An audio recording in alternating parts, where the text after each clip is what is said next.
Yo people, welcome back to the YouTube channel. You already know what time it is. It's time for another video. And it's Chelsea 1, Liverpool 1. Full-time match review. Listen, I'm actually really happy with the performance, especially as the game went on. We just got stronger and stronger and stronger and more impressive. And in the end, we ended up dominating possession against Liverpool, and complete contrast to how it started. We were bopping it about, looking confident. Everybody's getting lovely touches on the ball, switches of play, some chances created. And really, I'm starting to think, the more I talk, we should have won. We should have won that game.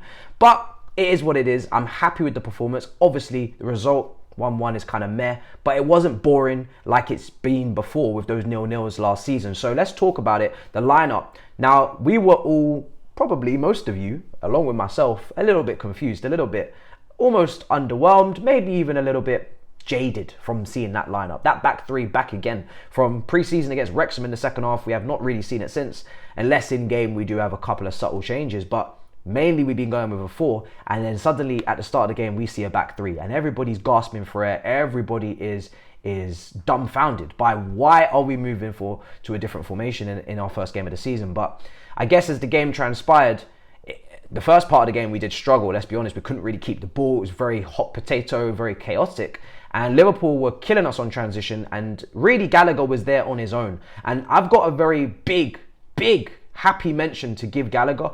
And I have to feel sympathetic for off the ball in that first half, the fact that he had no help really. You know, Enzo was playing in the half space with Carney higher up the pitch, and Gallagher was actually the 6 on his own, just trying to deal with everything, and it was just all over the shop. His head was on a 360 swivel, and of course with Gakpo, with Szoboszlai, and then the 3 forwards in Diaz, Jota and Salah as well, it was always going to be difficult to kind of manage all of that around you.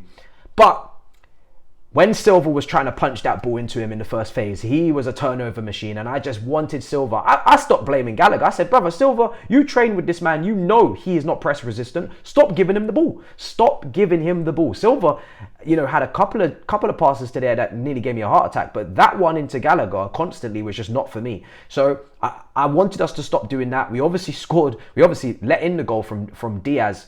Salah on that right hand side. Liverpool just quick, direct, straight into him, 1v1 against Colwell. You can look at it how you want, you know, should Colwell engage and win the tackle and be aggressive? But then if he doesn't, then Salah's round him and suddenly now it's wide open again. Or does he back off and kind of force Salah to make a decision, which he did, and whatever kind of defensive line or offside trap we were trying to play, that was not going to work. Diaz in, back post, 1-0 down. But can I just say, the response to going 1-0 down for the rest of the game, very happy. Because usually when Chelsea go 1-0 down from last season, that's game over. I just start to twiddle my thumbs. You just start to make yourself a cup of coffee. You know, everybody just starts to, you know, do whatever they want to do for the evening because you know Chelsea are down and out for the count.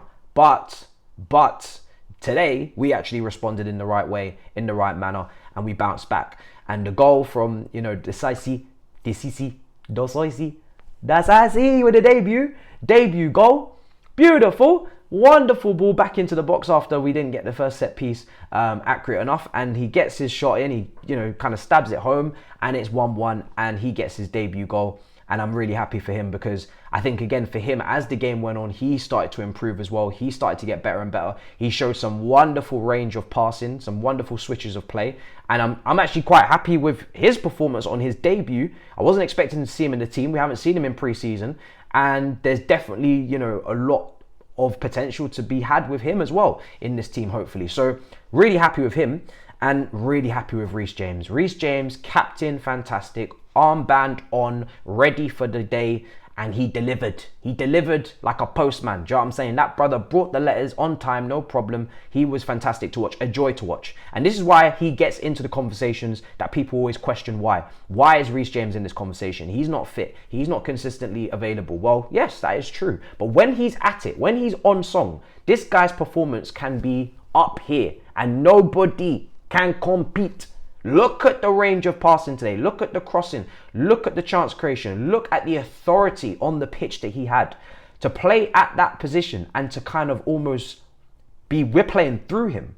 Our game, we was playing through him. We stopped going through the middle so much and we started to just go to Reece James and have that link up out there with Sterling. And, you know, the chance creation was crazy out there. He was just fantastic. A joy to watch. Every touch, so confident, getting out of tight spaces, just The amount of times that someone had the ball and Reece James would just body them off the ball, and then he would just, you know, do this like cool 360 spin and just circle around the player and just keep it moving. Anybody try press him, anybody try get the ball off of him, he would just say, I'm just going to just turn around. I'm not even going to face you. You want to come to me? I'm just turn around and just swivel and just turn and just go that way. I don't even need to dribble. I don't even need to, you know, I don't need to, you know, go up against you. I'm just going to turn around, turn my back to you. Disrespectful.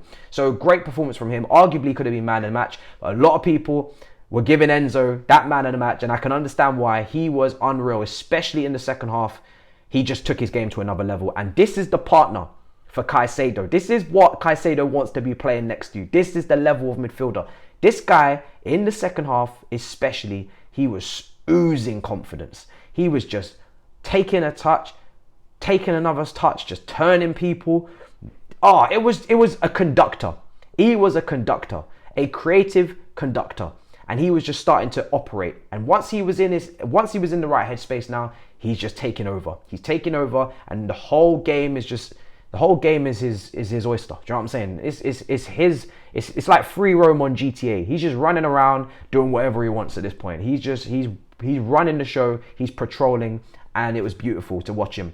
And Carney, this was kind of like a learning curve in this game, because he had some good things that he did, and he had some moments in the game and some phases where we didn't really see him, and he was kind of like almost missing. You know, he was in and then he was out, and then he was in and he was out. And when he was on the ball, when he was involved, nice bits of link-up play, good little 1-2s, carrying the ball nicely, good switches of play in the second half. I think everybody's technical level in the second half just rose, because again, we kept the ball a lot better and we started to control and dominate the game, and that's why I feel like we should have slightly got the edge and won.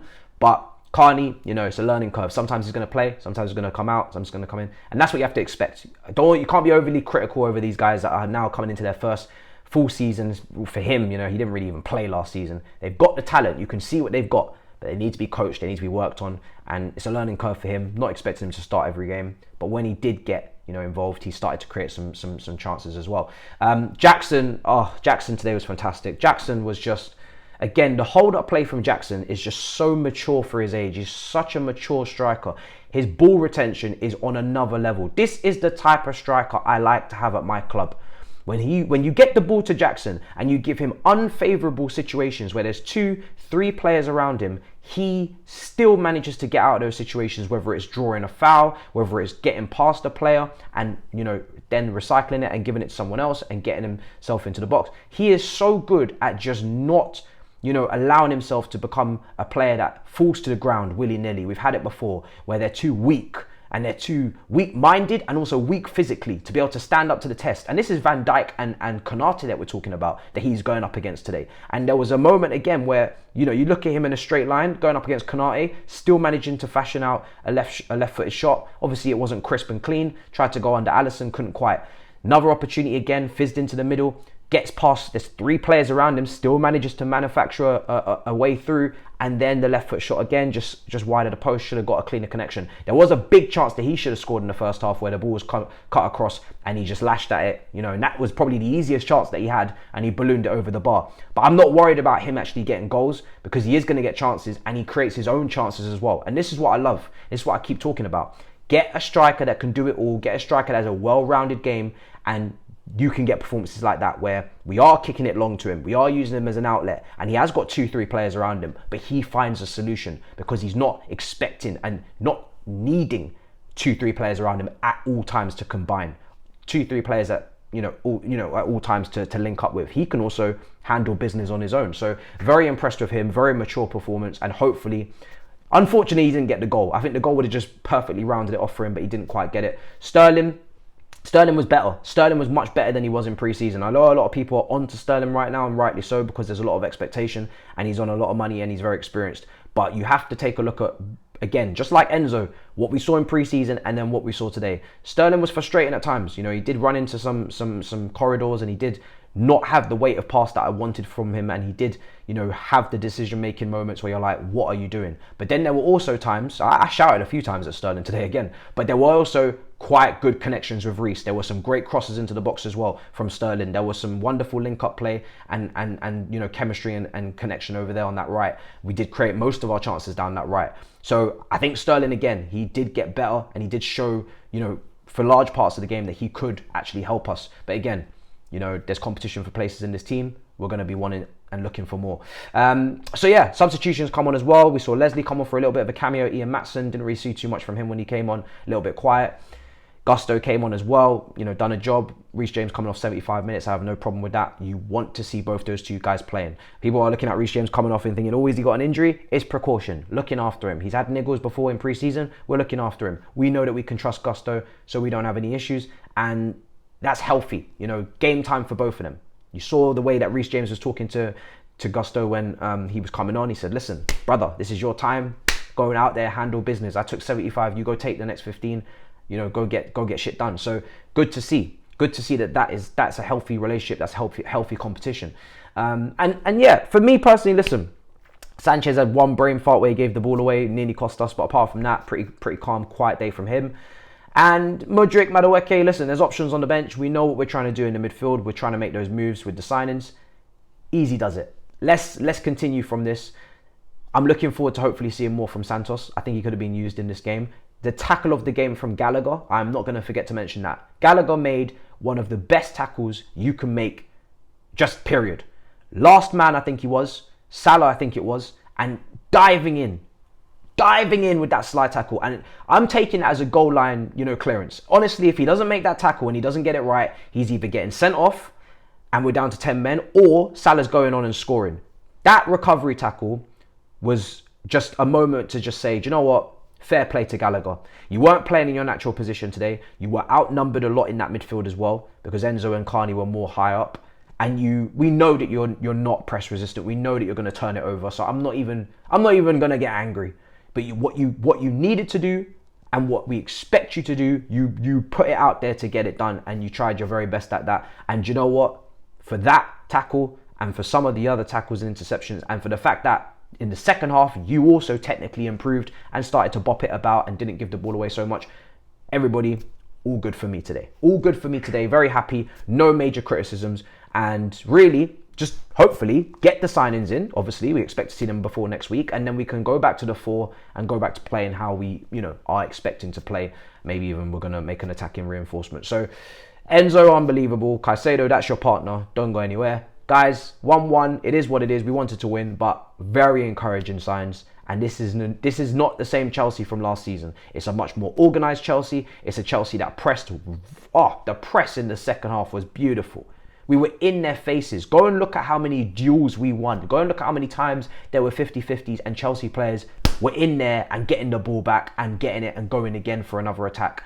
Second half in particular, a joy to watch. And that's why we feel like we should have won the game. And that's why we're a little bit disappointed with the result. But this Chelsea team was much more organised and a lot better at responding to, you know, going a goal down. So I'm very happy. And I'm sure you guys are also happy with the players as well. Make sure you smash up the likes. Make sure you subscribe. And we go again to the next game against West Ham. Come on, guys. Good start. In a bit, people. Peace.